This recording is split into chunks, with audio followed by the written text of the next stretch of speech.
Hello everyone. Hello sir. Hello sir. अच्छे sir. देखिए, आज हम टॉपिक करें समुच्चय बोधक। समुच्चय बोधक अवयव। समुच्चय बोधक अवयव कौन से होते हैं? जो दो शब्दों, वाक्यों, वाक्यांशों को जोड़ने का काम करता है। यानी या तो दो शब्द दे रखे हों या दो वाक्य दे रखे हों और दोनों वाक्यों को जोड़ने का काम करेगा तो क्या कहलाएगा? आपका समुच्चय बोधक अवयव कहलाएगा। उसके बाद ये आता है कि समुच्चय बोधक अवयव होते हैं, उसके भेद कितने होते हैं? समुच्चय बोधक कितने भेद होते हैं? दो। पहला कौन सा? समानाधिकरण और दूसरा? व्याकरण। अब हम पढ़ते हैं समानाधिकरण। समानाधिकरण होता है समान स्तर वाले शब्दों, वाक्यांशों या उपवाक्य, यानी दो वाक्य ऐसे हों जो समान स्तर के हों, उनको जोड़ने का काम या उपवाक्य को जोड़ने का काम करेगा, वो बनाएगा आपका समानाधिकरण। समानाधिकरण के हमने कितने भेद पढ़े? चार। पहला होता है संयोजक, संयोजक। दूसरा होता है विरोध सूचक।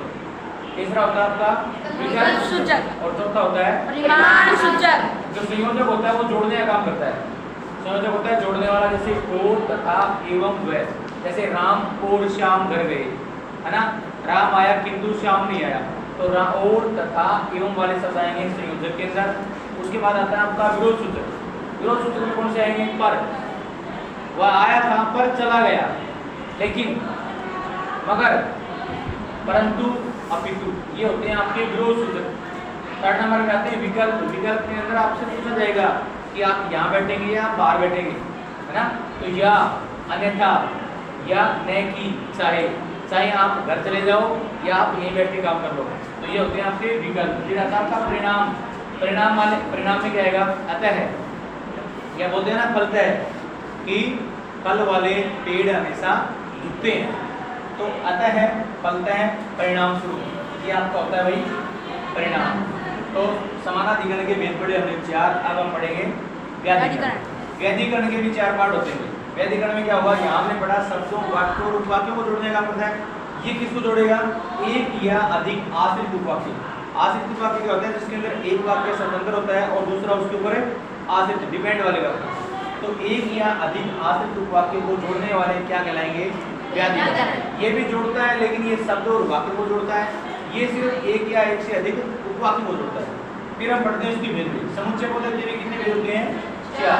इसके हमने कितने भेद पढ़े? चार। अब यहाँ पे देखो, पहला है कारण। भाई आप स्कूल क्यों नहीं आए? कारण। तो कारण आपका क्या हो जाएगा? व्याधिकरण। इसलिए, है ना, मैं बीमार था इसलिए स्कूल नहीं आया। क्योंकि मैं स्कूल इसलिए नहीं आया क्योंकि मेरी फीस जमा नहीं थी। तो इसलिए, क्योंकि और चूंकि, ये किसमें आएंगे? कारण। कारण के बाद अगला आता है आपका संकेत। संकेत वाले कौन से वाक्य होते हैं? ये संकेत संबंध वाले वाक्य होते हैं, उसको संकेत बोलते हैं। यदि तुम आते तो तुम पढ़ते, है ना? यद्यपि और तथापि, ये होते हैं आपके संकेत। फिर थर्ड नंबर पे आता है आपका स्वरूप। स्वरूप कि आप मानो या नहीं मानो, हमने कल ये काम करवाया था, तो ये आपका स्वरूप है उसका।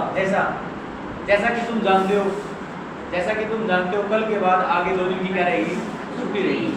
तो यानी स्वरूप उसको बोलते हैं स्वरूप बोधक। जैसा कि, अर्थात, अर्थात में जहाँ पे दो चीज दे रखी हो, दो में से एक करना हो, दो में से एक करना हो, तो वहाँ किसका प्रयोग करते हैं? अर्थात। फिर 3 नंबर क्या है आपका? उद्देश्य। कि आपका उद्देश्य क्या है? कि, ताकि, जिससे भी, ये सभी क्या है आपके समुच्चय बोधक।